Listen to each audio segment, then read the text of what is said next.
Oh, yes, there is another person that just joined us, so that's a good sign.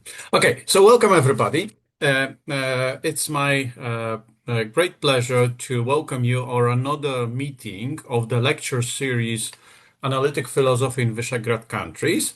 So I would like to just say a few words that the project that contains those lectures, the series of lectures we are having now, is nearing its end now. I think it's going to be finished around November this year.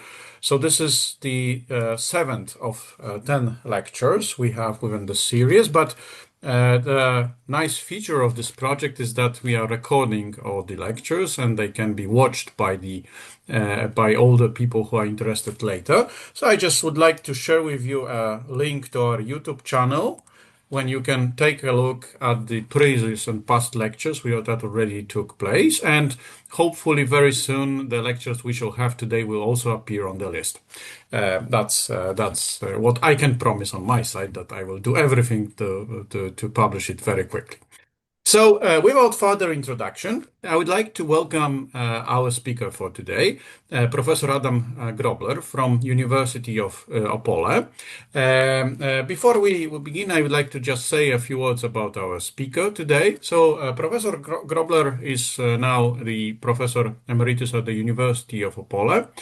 And he's an expert in many areas of philosophy, but I think that it will be fairly to say that perhaps epistemology and philosophy of science are perhaps among his prior interests. But as the author, he published in Polish, and not only in Polish, but among other things in Polish, several important books, like the Truth and Relativity book, and which is also worth mentioning, the book Methodology of Sciences, that is a super important book that was also awarded with one important Kotarbiński Prize for the best book in philosophy. It was around 2008, as far as I remember. Please, Adam, correct me if I'm wrong about the date. So, in addition to that, Professor Grobler published many important papers, and I would like to also add that he also contributed in a very significant way to translating important philosophical books and texts into Polish by philosophers such as Jako Hintika and Hilary Putnam, just to mention two prominent examples. So, without further introduction, I would like to warmly welcome our speaker today. And now I can only say that the screen is yours, but before doing this, I would like to just add that our speaker asked us today to have a question asked through or via the chat box. So if you would like to ask any question during the lecture or afterwards, you're kindly asked to write it down in the chat box, and we are going to discuss that. Our speaker is going to discuss that question later. So without further introduction, I would like to welcome Adam and just say, please, the screen is yours. Thank you for a nice presentation. It's my honor and pleasure to talk to you today. I will argue that Ajdukiewicz, despite being labeled a radical conventionalist, anticipates key elements of Lakatos's methodology. In particular, both approaches can be seen as an attempt to rationalize conventionalism rather than reject it outright. The plan of the talk is as follows. I will begin with a few biographical remarks. Then I will outline Ajdukiewicz' position against the background of French conventionalism. Next, I will turn to Lakatos and his critique of Popper, who can be seen as a conventionalist in disguise. Finally, I will compare both approaches and draw some general conclusions. Ajdukiewicz was a central figure of the Lwów-Warsaw School, founded by Kazimierz Twardowski. The aim of the school was to rebuild Polish philosophy in a rigorous analytic spirit. Lakatos, in turn, who while in exile worked at the London School of Economics, where he was strongly influenced by Popper. His work can be seen as a sophisticated development of Popperian falsificationism. French conventionalists like Poincaré and Duhem argued that scientific theories always contain a conventional component. In particular, measurement procedures are not purely empirical. They depend on conventions. One can never know whether all the clock might simultaneously speed up or slow down in such a way that the change would remain undetectable. Similarly, one can never know whether the yardsticks do not expand or shrink as time passes or when moved in space. That they do not change is a conventional assumption. Moreover, any experimental test presupposes some auxiliary hypothesis concerning the experimental design. So when a test fails, we never know exactly which assumption is responsible, the hypothesis under test or some background assumptions. Thus, empirical data alone cannot uniquely determine theory choice, and this opens the door to conventional elements in science. The important point here is not that science is arbitrary, but that empirical data alone do not settle theoretical choices. And the conventionalist claimed that science aims, rather than at truth, at saving phenomena in the simplest and most elegant way. Ajdukiewicz radicalizes this insight. He claims that all our knowledge depends on a conceptual apparatus. A conceptual apparatus is, roughly speaking, a language that is vocabulary and grammar, together with its meaning rules. These rules determine what counts as meaningful, what counts as valid inference, and ultimately what can be accepted as true in the face of empirical data. So knowledge is always relative to a conceptual apparatus. We may think of a conceptual apparatus as something like a lens through which we see the world. It does not merely describe reality, it partly structures what counts as a fact. Later, Ajdukiewicz abandoned the somewhat utopian idea of closed language. Consequently, we may look at conceptual apparatus more loosely, as confined to particular contexts rather than being all-embracing. This can be illustrated by the fact that the desirable level of empirical sensitivity is context-dependent. For example, another level of empirical sensitivity is required in the kitchen and another in the chemical laboratory.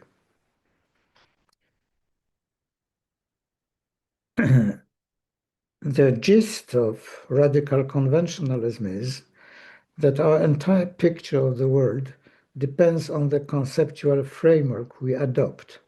Now, this might sound like a straightforward form of relativism, but that would be misleading. Conceptual apparatuses evolve, And this evolution displays four tendencies. There is a tendency toward greater consistency. Contradictions are gradually eliminated. Then, there is a tendency toward rationalization, that is, the development of theoretical connections that allow us to infer sentences which previously required empirical testing. Next, there is a tendency toward perfecting, that is, completion, that is, settling sentences that before were undecided. Finally, there is a tendency toward increased empirical sensitivity. Distinctions are introduced that allow for finer empirical discrimination. So even though truth is relative to a conceptual apparatus, the evolution of these apparatuses is guided by epistemic considerations.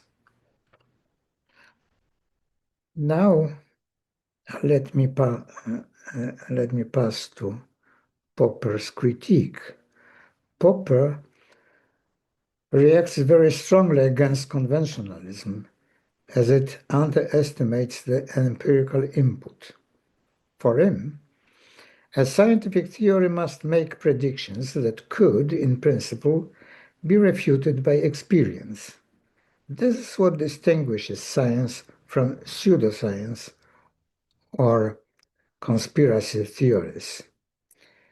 In pseudoscientific theories, any possible observation can be interpreted as confirmation. Popper illustrates this with examples such as Marxism or psychoanalysis. Marxists consider any public event an example of class struggle. Psychoanalysts consider any dream a confirmation of Freud's theory of dreams. In such theories, any possible observation can be interpreted as confirmation. That is precisely why they are not genuinely scientific.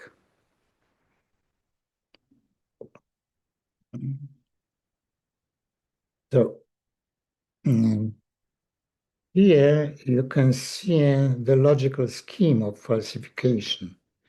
The failure of prediction made on the basis of the hypothesis under test refutes the hypothesis. But Popper stressed the idea of theory impregnation. The content of observation depends on the theoretical background. A classic example, in the X-ray image, only a trained doctor can see the pathological symptoms. And another example, in the right side of the slide, is that Galileo's observation of Jupiter's satellites was rejected by Cardinal Berarmino, because at the time there was no optical theory that could explain how the telescopic picture relates to reality. Despite the common opinion, this was not an episode of obscurantism, but rather of sober critical attitude. Theory impregnation, however, poses a serious difficulty for Popper's position. When a prediction fails, you can blame the main hypothesis, but we can also revise background assumptions. So, in practice, falsification is not as straightforward as Popper initially suggests. His proposal about the role of scientific jury reintroduces the elements of conventionalism. And this is precisely the point where Lakatos enters the picture. Lakatos develops a more sophisticated account of scientific rationality. For him, the test establishes preferences among competing hypotheses rather than examines a single hypothesis. As illustrated in the well-known example of Pasteur's experiment, you can see in the picture, to decide between spontaneous generation and generation from living matter. Let us skip the details for now.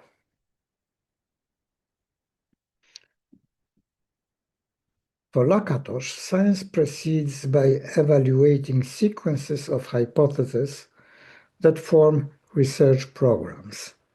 A research program consists of a hard core and a protective belt. The hard core contains the fundamental assumptions of the program.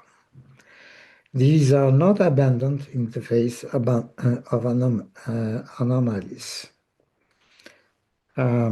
We may say that it is the hard core that is responsible for the identity of the research program. To abandon any of the assumptions of the hard core is to abandon the program as a whole. Instead, these assumptions are protected by a belt of auxiliary hypotheses, which can be modified. So the unit of appraisal is no longer a single theory, but a sequence of theories developing over time. Next, Lakatos introduces a dynamic criterion of evaluation. A research program is progressive if it leads to novel predictions that survive at least some serious attempts at falsification. It is degenerative if it merely accommodates known facts without generating new successes. The key point is that scientific rationality is temporal. It concerns the development of theories over time. We do not ask whether a theory is true or false in isolation, but whether the research program is progressing or degenerating. This allows Lakatos to preserve a notion of rationality while acknowledging the role of conventions in protecting the hard core. Now, at last, the comparison of the two. Ajdukiewicz conceptual apparatus can be interpreted in a way analogous to Lakatos's research program. Meaning rules correspond to something like a hard core, while any change in meaning rules is the change of the conceptual apparatus as a whole. While changes in the apparatus, minor changes, resemble the development of the protective belt. Adjustments are made in response to empirical challenges, while the core structure is preserved. So the similarity is not superficial. In both cases, we have a stable core that is protected and a more flexible layer that adapts to empirical changes. In this sense, what Ajdukiewicz formulates in semantic terms, Lakatos reformulates in methodological terms. Of course, there are important differences. Ajdukiewicz focuses on language and meaning, while Lakatos focuses on the dynamic of scientific theories. But structurally, the parallels are striking. On Ajdukiewicz, one parallel concerns partial ordering. On Ajdukiewicz view, implicitly, one conceptual apparatus may be superior in some respects and inferior in others. Lakatos explicitly admits that one research program may be in some respects superior to another one, while inferior in other respects. In both cases, it is possible that for a conceptual apparatus, there may be two or more superior apparatuses, while none of them is in all respects superior over the rest. The same for research programs. That may be called progressive branching, so that the progress doesn't proceed in one direction, that there may be lead in different directions. Both approaches allow for a form of pluralism. We may have competing conceptual systems or research programs that coexist, especially that Lakatos admitted the possibility that the lack of inventiveness on the part of scientists may be responsible for the progressivity,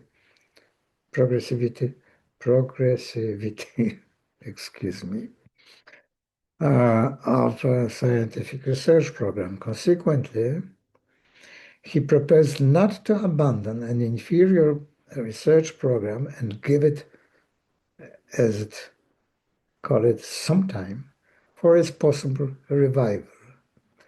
This explains why in real science rival research programs are run at the same time, even if one consists of otherwise falsified hypotheses. A good example is a continuous mechanics, which is developed along the lines of classical mechanics in the times where we know that relativity theories corrects classical mechanics. Feyerabend ridiculed the expression sometime and claimed that in fact Lakatos shares his position of methodological anarchism that says anything goes. In his position, the progress of science consists in creating as much as possible alternative theories, for any of them can show its merits and no theory can be claimed ultimately true. Feyerabend's book, Against Method from 1974, was intended as a part of debate with Lakatos. Unfortunately, Lakatos died before he could reply to Feyerabend. A possible reply is that inferior scientific research programs are sent to a bench and wait their turn instead of being rejected once for all. To conclude, the chase between conceptual frameworks or research programs is not epistemically neutral. At the same time, neither Ajdukiewicz nor Lakatos is a straightforward relativist. Their positions combine elements of conventionalism with a commitment to rational evaluations. Well, that's it. It appeared to be shorter than I expected.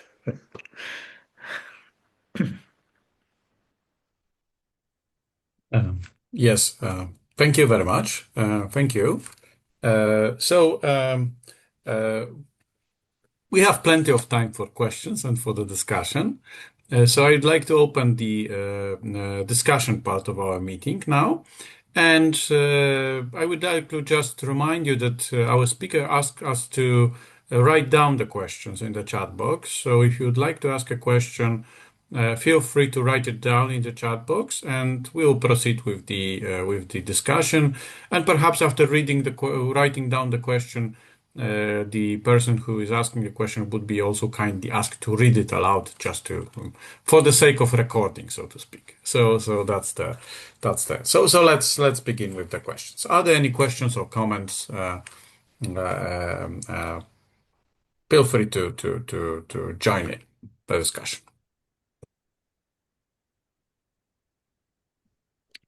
So maybe I will add some remarks. Um, these the idea of conceptual apparatus anticipates, in a way, I think, it anticipates the idea uh, put forth by Hilary Putnam of conceptual system. Uh, there are some differences. First,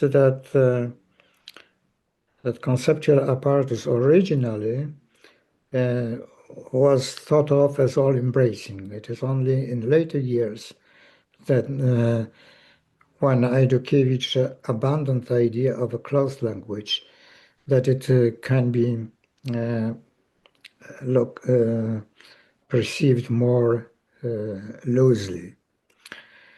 And so Hilary Putnam also maintained that there is no sense of speaking about truth outside of a conceptual system. There is no such things. The truth is relative to a conceptual system, but still there are better and worse conceptual systems. This may also resemble the Wittgenstein's idea of language games, that language is not something monolithic. It consists of different language games. We switched from one game to another depending on the context of interest, of our focus, and similarly for conceptual systems.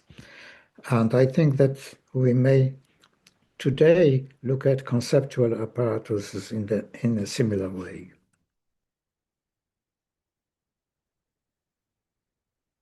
Ah,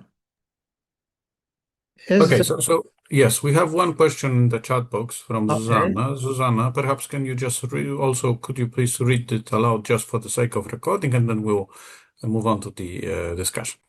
Mhm. Yes, as far as I know, there is no evidence that Lakatos was aware of Ajdukiewicz's work. Um,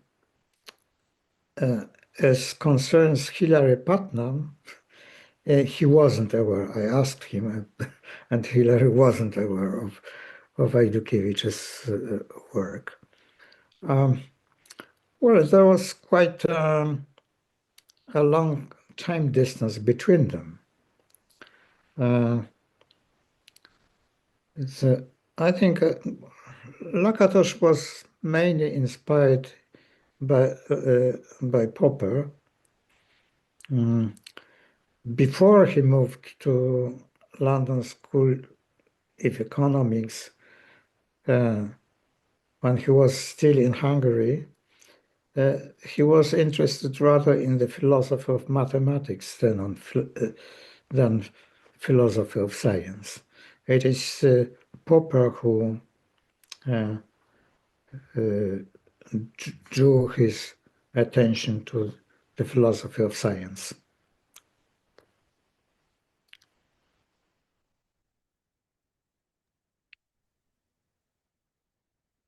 There is an anecdote that Lakatos, when was when he gave a talk at the Boston Center for the Philosophy of Science, was asked why he so much appreciate Popper. The question was motivated by Americans' neglect for Popper, where the Americans underestimated the role of Popper. And Lakatos's reply was, Popper Popper is the greatest philosopher of the 20th century. I made a step forward.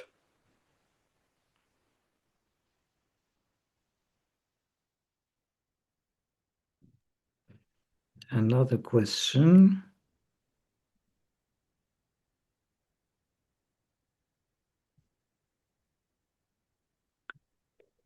Oh, yes, I think that well, in the original paper in 34, there is no room for being more flexible. Any change in the system changes the entire conceptual apparatus. But later, in the 50s, when Ajdukiewicz abandoned the idea of closed language, possibly we may look at conceptual apparatus or something more loosely that may be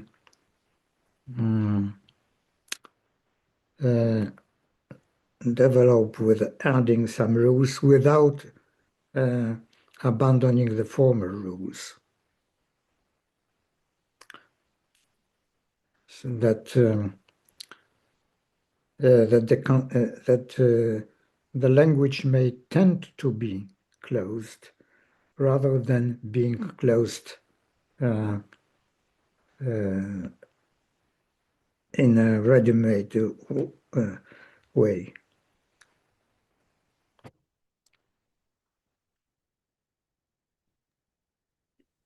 Thank you for the answer. I just want to say that there is also a question from Milos above. Maybe I will just read it aloud. Thank you very much for your talk. It seems to me that although there are clear conventionalist elements in Popper's theory of science, he is not conventionalist because of his refusal to regard truth as a relative or context sensitive. And would you agree? That's the question. Yes. Well, I think that Popper is inconsistent in this matter. Well,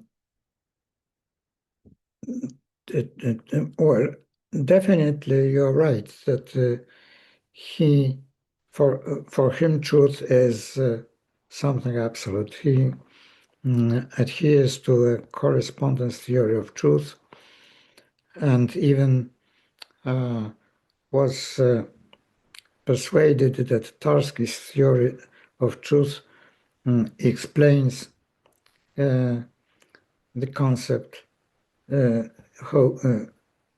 completely, ultimately. But there is still a conventionalist element in his position, because if a hypothesis is falsified, it is falsified against background knowledge. But this background knowledge, in turn, has to be also falsifiable. And if it is, and this creates an infinite regress.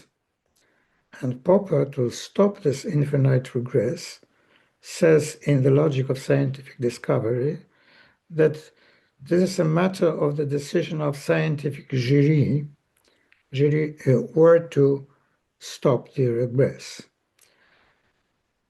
But every such stop can be also open again to the attempts at falsification, according to the principle of criticism espoused by Popper.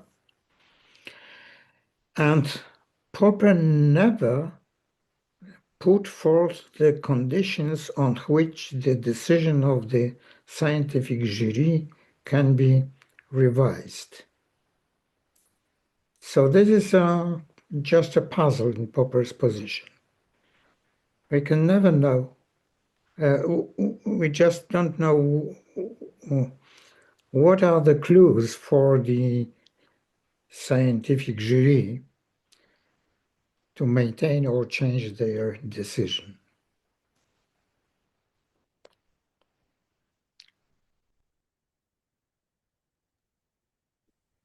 Thank you very much. I don't know, would you like to add something, Milos, perhaps, to that, or ask about something?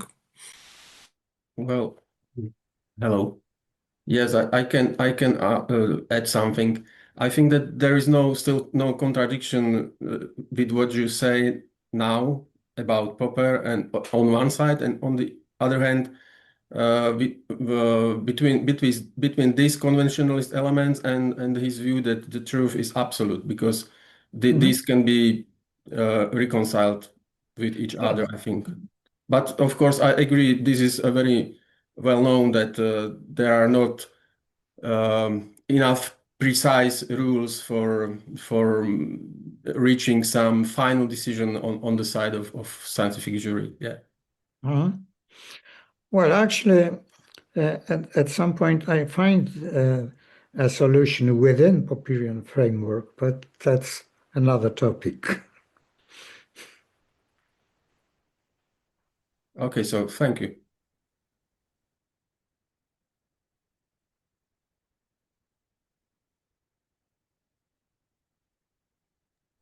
Okay, so I'd like to say that I'm writing down my question. Oh, but there is another one. It's from Marcin. Marcin, would you perhaps could you also read it aloud? Thank you. That would be very helpful for the sake of recording. Hello, good afternoon. Yes, I can read it aloud. So this is really a follow-up to Tadeusz's question earlier about the kind of conceptual, let's say, progress in the conceptual apparatus of Ajdukiewicz. Okay, so Carnap had later this concept of explication, where concepts become more precise and perhaps more exact in the mathematical sense, and they can also be simpler and more useful and better kind of work in a better analogy to ordinary concepts.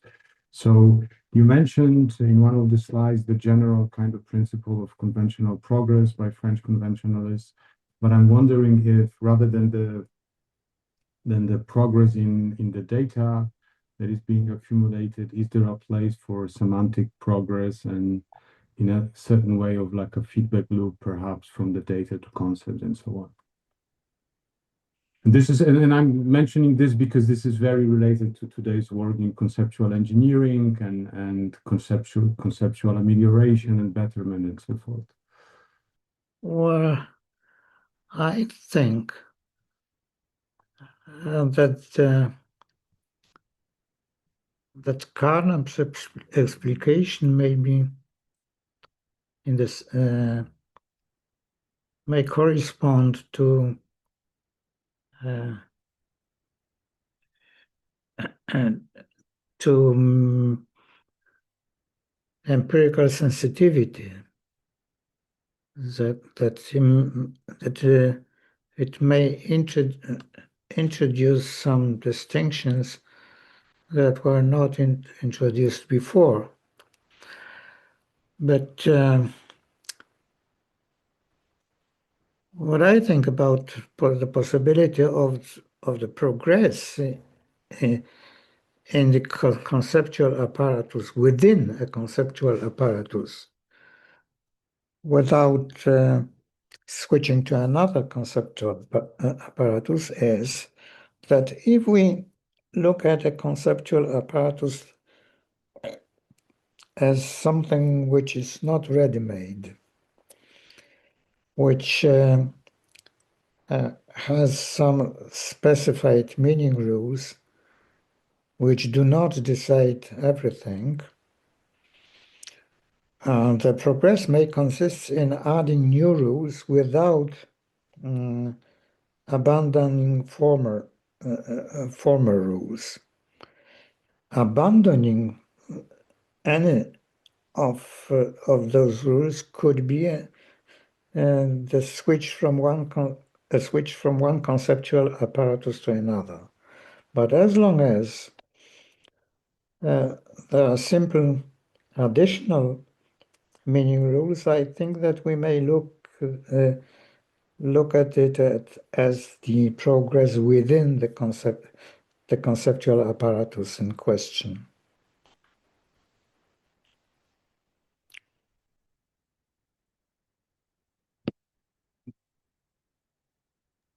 So, Marcin, would you like to comment that perhaps?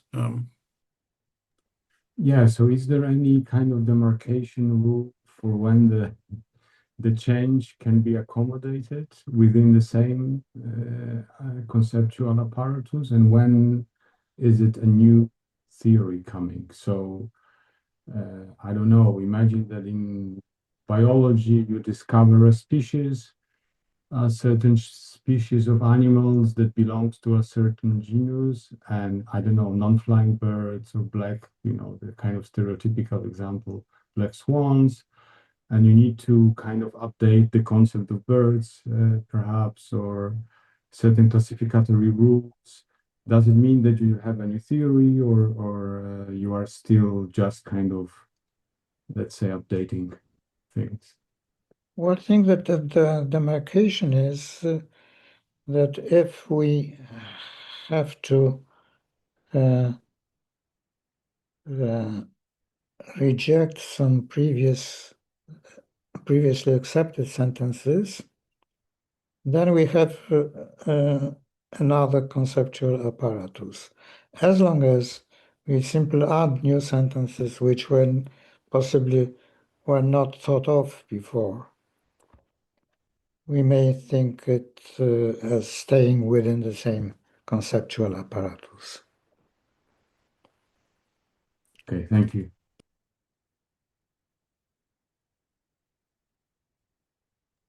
Thank you very much. There is another question from Milos. Milos asks, if I remember correctly, you mentioned in your talk that Ajdukiewicz' view that truth is relative does not end up in relativism because the progress of inquiry has an epistemic direction or something like this. Could you please say more about this? Why truth relativism does not lead to relativism? That's the question. Uh-huh. Well, first, I think that Ajdukiewicz anticipated Putnam's view that there is no sense of talking about truth outside of any conceptual system. So truth has to be relative to a conceptual system. But this is not a relativism because truth first. Truth does not depend on the subject, on the knowing subject. It depends on the conceptual apparatus. So it is not that something can be true for one subject while false for another subject, as long as they both work in the same conceptual apparatus. So this is one reason why this is not relativism. Another one is that there are clear criteria of progress, of cognitive progress. At some point I wonder why Ajdukiewicz didn't introduce the concept of an absolute truth, as the truth is in an ideal conceptual apparatus, the apparatus which is in the long run superior to all other possible conceptual apparatuses. And I realized that it is before the progress need not lead in one direction. There can be progressive branching. Of course, those branches can be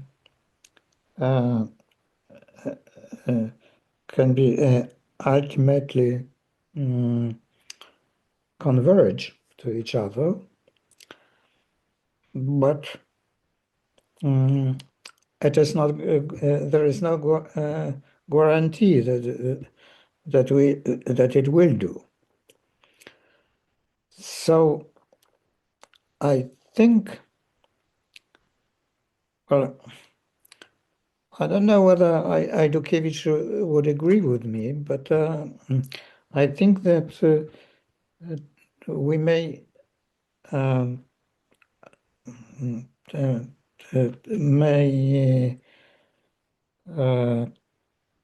think of truth as a regulative idea in Popper's sense. That is something we tend to.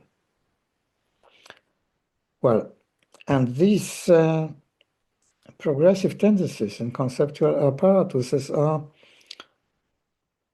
can be said truth conducive. First, the consistency is required because the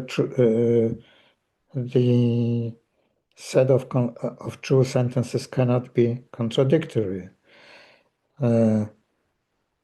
Rationalization as a kind of coherence, that there are more connections between theoretical connections between sentences. Perfection means that there are no gaps in our knowledge, that we may that there are not undecided sentences, or that among two contradictory sentences, one is true and the other is false. And empirical sensitivity is also the tendency towards more precise truth.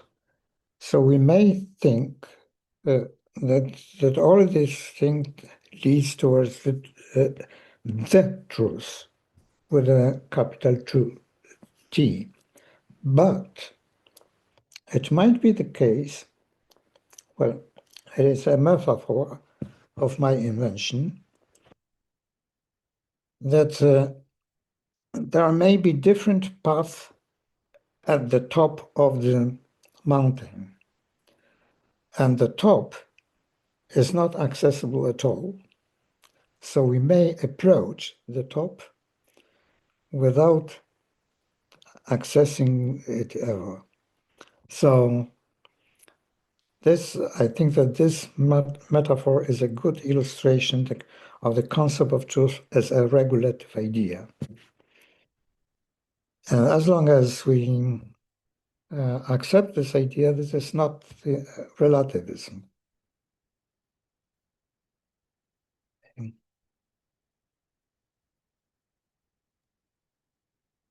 Thank you. So, Miłosz, would you like to comment on that somehow, or? Well, thank you very much. But I still think that if we want to claim that the truth is relative to conceptual framework, it is still a kind of relativism which is not acceptable for me, but perhaps for Ajdukiewicz it was no problem. I would say that I can say the same in different words, that I think that conceptual relativism is compatible with alethic or truth absolutism.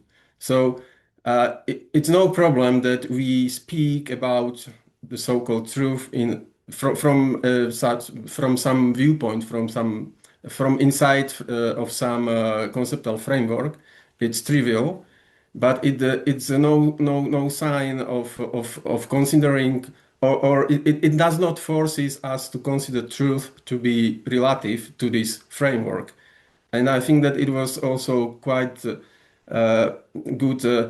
that there is also good argument for that in Davidson's work. I mean his very famous paper on the very idea of conceptual scheme. But I understand that it's much deeper issue that just like that. Well, there is Putnam gave a good example of this relativity. That, for example, it might be true that that a piece of meat weighs 1 kilogram in the butcher, while it might not be true in the laboratory? Well, the examples are numerous. For example, how much I weigh. Is it true that my weight is 75 kilograms? Well, it is true at some point of the day, but my weight changes in the day. So in the evening, I would weigh better, but still in the medical documents, I have that written that my weight is 75. Or is it true that today's meeting started at 3? Well, it started at 3 or something, and something. And what? Is it false that the meeting started at 3? So it could be false in the astronomical observatory, but for academic purposes, it's true. So much depends on the context. Or, do you love me? Well, it depends. What do you mean by love? Well, so there are very many examples of this relativity. And this conceptual relativity, which is not truth relativity. Okay, thank you. That's what I was saying, that conceptual relativism does not lead to truth relativism. Okay, Right. thank you.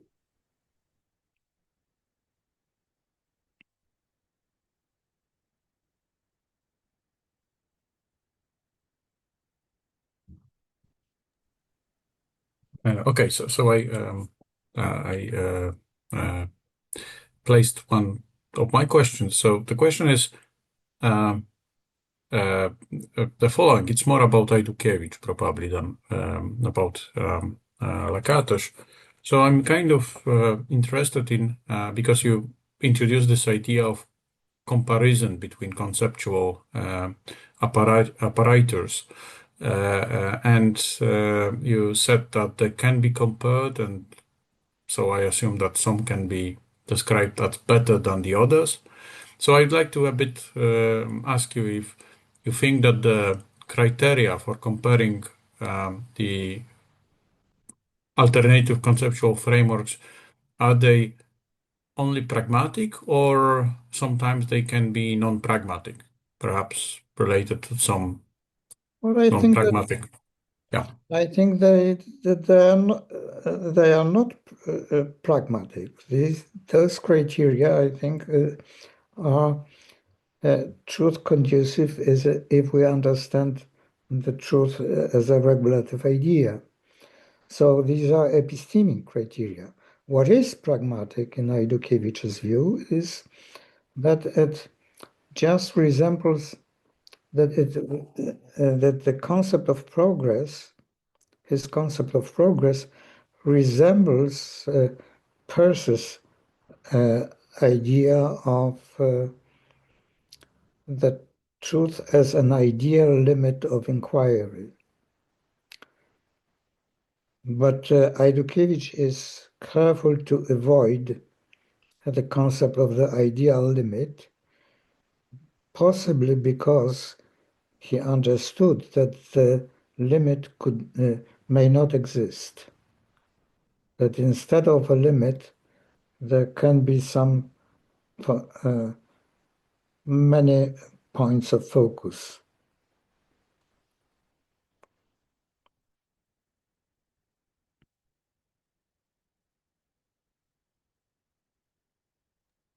So I'm writing down my next question connected with that. So sorry, I just I will say what I'm going to write down in a second. But I would like to ask you about the worry which I have in this case. If the virtues or criteria with respect to which we compare conceptual frameworks are epistemic, not non-pragmatic, so truth relative. So isn't that the case that this entire idea is a bit, so to speak, circular, in the sense that since truth is already relative to conceptual apparatus, right? So how can we use truth as a kind of a normative idea for then comparing which conceptual frameworks are better or worse? Perhaps I'm wrong with this, but I have this worry that this might be a bit circular here. Well, we cannot in Ajdukiewicz framework. Well, but we can look at those tendencies, progressive tendencies, as something which is directed, which is not accidental. And Ajdukiewicz is careful enough not to use the concept of truth outside from a conceptual system. So we cannot, but we may think of we may still think that the tendencies, the four tendencies are progressive in the sense of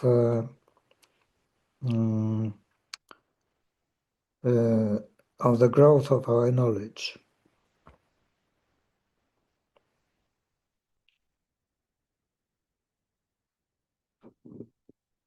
Yes, thank you.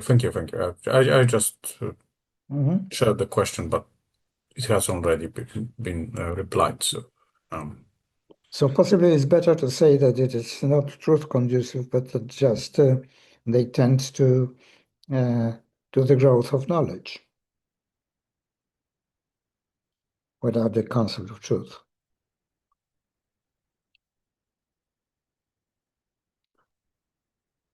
Yes, thank you.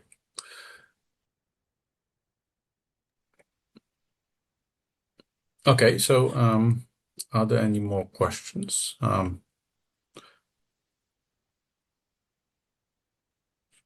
So one more from me. Sorry for that. But I'm very interested in those issues. So I just want to say that I would like to ask you to say a bit more about this idea of this branching evolution of conceptual frameworks, which sound to me super interesting. And you just mentioned it very briefly, but I'm kind of interested. How would you perhaps illustrate it by some examples or show how it works in particular cases? Thank you. So that's the question. Well,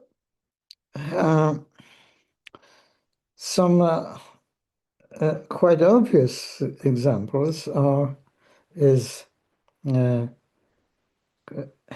as a progressive branching from classical mechanics to the relativity theory on one hand and to the quantum theory on the other. Those theories are incompatible. Our best theories of the day are not compatible, and both are superior than classical mechanics. So this is one clear example of progressive branching.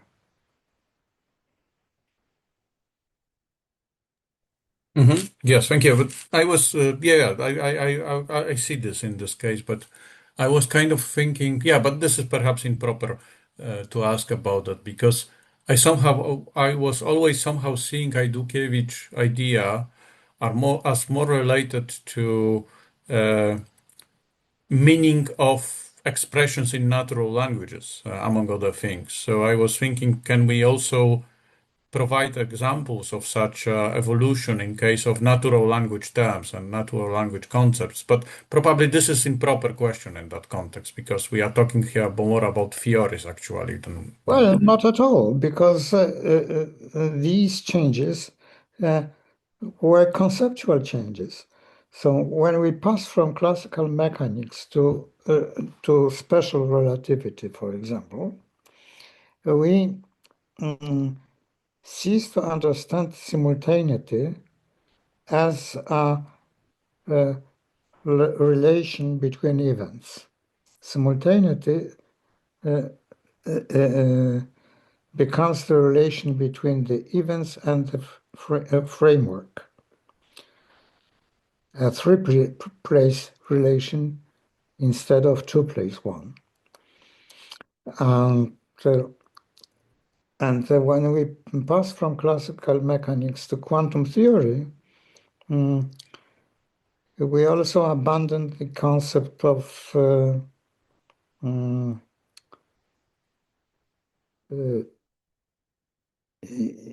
unique causality. We come to probabilistic causality. We pass to probabilistic causality. So these are serious conceptual changes.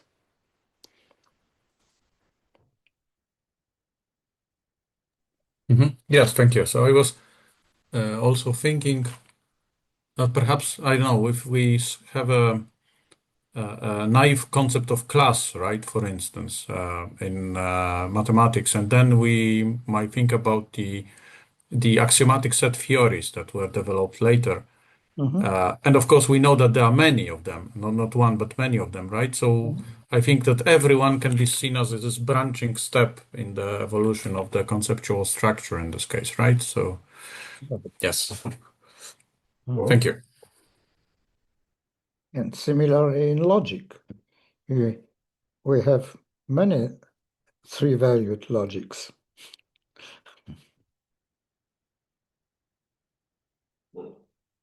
Yes, thank you very much.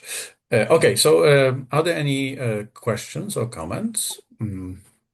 If there are, please feel free to join the discussion.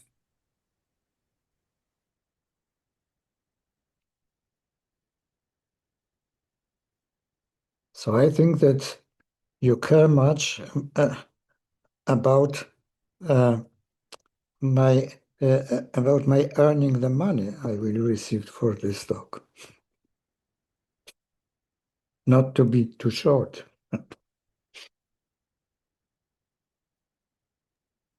I would like to say on behalf of the organizers that for us, quality is more important than quantity, and that's. Thank you for your nice words.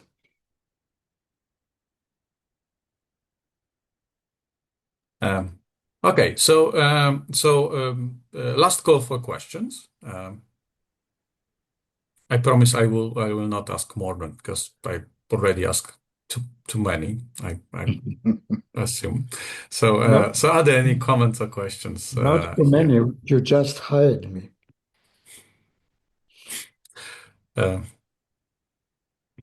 Okay, so I assume that there are no more comments or questions.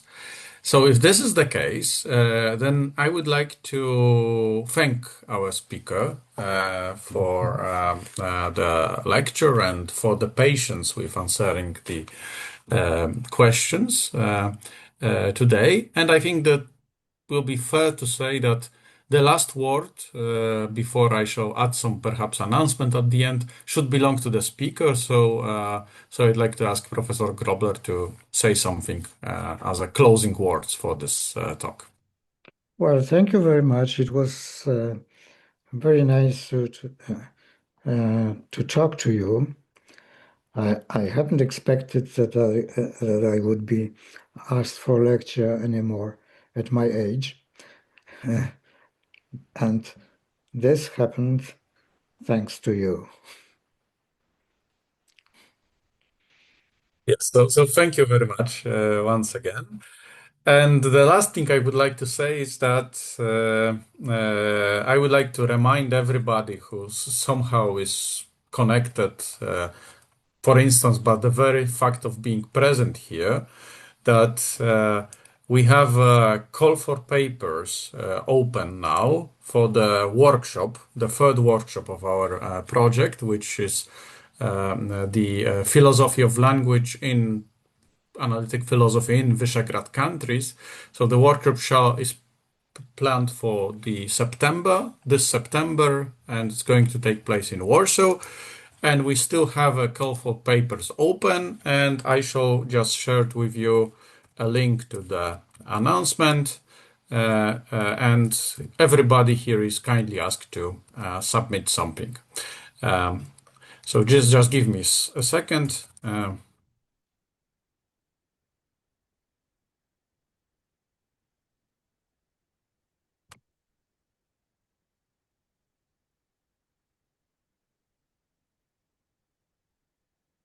Yes, so I'm just about to share. So here is the link. So as you can see, the workshop is the title of the workshop is Truth, Use Conditions, Hyperintentionality, Visegrad Inspirations in Philosophy of Language, and the call for papers is open. So I invite everybody to become interested in that. Okay, so that's all from me. I would like to thank you again for the pleasant philosophical afternoon. And I would like to also send my best greetings to everybody and my best wishes for having a nice evening today. So thank you very much, and see you hopefully on our next meetings. Perhaps Zuzana would like to add something, but that's all from me for today. I will announce the next lecture that will be on 25th of May, and it will be given by Juraj Halas from Bratislava, from Komenský University in Bratislava, and the lecture will concern methods of science in Slovakia. So if you are interested in philosophy of science, as it was the day talk, you can see it from a different angle next month, also on Monday. And if you don't have time or want to see the lecture again, as Tadeusz mentioned, it will be uploaded on our YouTube channel and also at the website of our project. So I would like to thank Professor Grobler from his lecture, and I'm very grateful also to Tadeusz for chairing this lecture. And Thank you. to all of you for being here and taking part in the discussion. And I hope to see you again in a lecture. So thank you and goodbye. Thank you very much. Bye. Thank you very much. Thank you.